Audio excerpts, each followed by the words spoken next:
మీలాంటి వాళ్ళు చాలా కష్టపడి ఒక స్థాయికి వచ్చిన తర్వాత ఆ రోజులను వాళ్ళు ఎప్పటికీ మర్చిపోలేరు, ఆ కష్టాన్ని ఎప్పటికీ వాళ్ళు మర్చిపోలేరు అనిపిస్తుంది. ఫైర్లో వచ్చే వాళ్ళు ఎనీవే విల్ గో దేర్, వెళ్తాము, మంచి చేయాలని ట్రై చేస్తాము. In fact we will be talking about my జర్నీకి.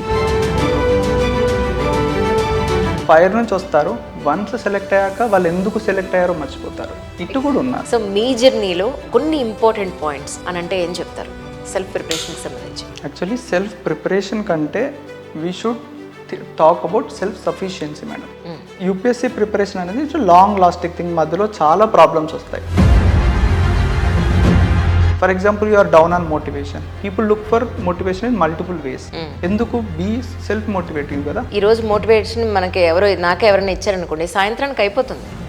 రేపు వచ్చి ఎవరిస్తారు, ఎల్లుండి వచ్చి ఎవరిస్తారు. నేనేమంటానంటే మన అవసరమే లేదు, మనం అచీవ్ చేయాలనుకున్న మన గోలే మనకి మోటివేషన్ అంటాను. What you say sir? మీరు మోటివేషన్ కోసం ఎక్కడ చూడాల్సిన పని లేదు. Exactly. మీలో మీరు చూసుకోండి, మీరు ఎక్కడ ఉండేవారు, ఎక్కడికి వచ్చారు అండ్ ఎక్కడికి వెళ్ళాలనుకుంటున్నారు. Yes, look at your parents. వాళ్ళు ఎంత కష్టపడి మిమ్మల్ని చదివిస్తున్నారు అండ్ ఎంత కష్టపడి, ఎంత కన్సిస్టెంట్గా. నాకు థర్డ్ అటెంప్ట్లో సెలెక్షన్ వచ్చాక మేడం, ఫోర్త్ అటెంప్ట్లో నా ఇంటర్వ్యూ పోయింది. I was very down. One of the lowest moment అది నాకు. అసలు మీరు జర్నీ ఎప్పటి నుంచి మొదలు పెట్టారు? యూపీఎస్సీ జర్నీ అంటే ఏం చెప్తారు సార్? సో 2019లో నాది ఫస్ట్ అటెంప్ట్ మేడం. 2018లో నేను ప్రిపరేషన్ స్టార్ట్ చేశాను. 2018 January 2nd. టెలిగ్రామ్లో there is an anonymous ID dark light. In the darkness of UPSC I will try to show a light. This is my tag line అన్నమాట. Always like I'm a well wisher, your brother, your friend. ఇట్లా చాలా మంది అడుగుతారు ఏంటంటే, madam మాకు ఏదైనా మంచి academy ఉంటే చెప్పండి అని. అంటే నేను ఒకటే చెప్తున్నాను అందరికీ, మంచి అకాడమీ అని కాదు, ఫస్ట్ ఏంటంటే మీ అంతటి మీరు 80% నాలో ఉండాలి అని మీరు ప్రిపేర్ అయిపోండి. It is easy to achieve అనేది నేను చెప్తున్నాను. నేను I will try to convince them that కి సార్ వినండి, లేకపోతే madam I call all them sir madam అండి అని. అవునవును. ఈ కోచింగ్ బెస్ట్, అక్కడికి వెళ్తే సెలెక్ట్ అయిపోతాను.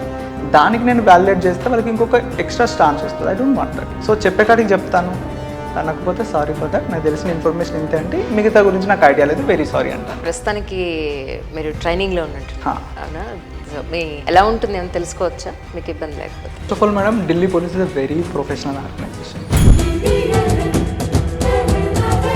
Police training by any logic, by any standards very hectic ఉంటుంది. ఒక 2-3 months 4:30 డేస్ స్టార్ట్ అయితే it ended in 11:30 in the night. Friends ఎప్పుడన్నా తిడతారు, వెరీ స్మైల్ చేస్తూ ఉంటా, అరే సిగ్గు లేకుండా ఎందుకు అవుతున్నారా, మమ్మల్ని గుర్తించు, నీ ఆస్పిరెంట్స్ కంటే ఎక్కువ కదా అంట. 321 ర్యాంక్ వచ్చిన సంవత్సరం అంటే లాస్ట్ ఇయర్ ఎన్నో అటెంప్ట్స్ సార్? అది 5th attempt. Okay. 3rd attempt selection అయింది. 4th attempt నేను లీవ్ తీసుకొని ఫుల్ అటెంప్ట్ ఇచ్చాను. వాళ్ళతో ఇంటర్వ్యూలో ఫెయిల్ అయ్యాను. మా ఫాదర్ ఎక్కడో పనిలో ఉన్నాడు. బాబు నువ్వు ఇంటికి రా అని చెప్పిన, గట్టిగా పట్టుకున్నా, ఏడ్ చేస్తే అనే షర్ట్ దట్స్. 2-3 days తర్వాత రిజల్ట్స్ సడన్గా పాప్ అయినాయి. మా ఫాదర్ లేడు, మా అమ్మ ఉంది, క్లియర్ అయింది. దెన్ మా అమ్మని పట్టుకుని ఏడ్ చేస్తాను. చాలా ఏడ్చిన. కానీ అప్పుడు 566కి ఇది 321కి ఆల్మోస్ట్ 200 చేంజ్ మీరు ర్యాంక్ వేరియేషన్ ఉంది. వర్కౌట్ ఎలా చేశారు, ఏం చేశారు అని చాలా మంది అడుగుతూ ఉన్నారు. నేను చెప్తాను. 2020లో నా మెయిన్ స్కోర్ 769. నాకు ఏదైతే బోర్డు 195 ఇచ్చిందో, ఆ బోర్డు అసలు ఎవరికి మార్క్స్ వేయలేదు. 170 వస్తేనే ఎక్కువ. ఆ బోర్డు నుంచి 195 రావడం వల్ల పర్సనలీ వెరీ సాటిస్ఫైయింగ్ ఫర్ మీకి. ఇప్పుడు ఏస్ వస్తుంది అనుకుంటున్నాను నేను. హోప్ఫుల్లీ వచ్చేస్తుంది. 400 కూడా లేదు కదా యాక్చువల్లీ, 321 సరే 400కి ఓబీసీకి వచ్చేస్తుంది. సో 320కి వచ్చేస్తుంది.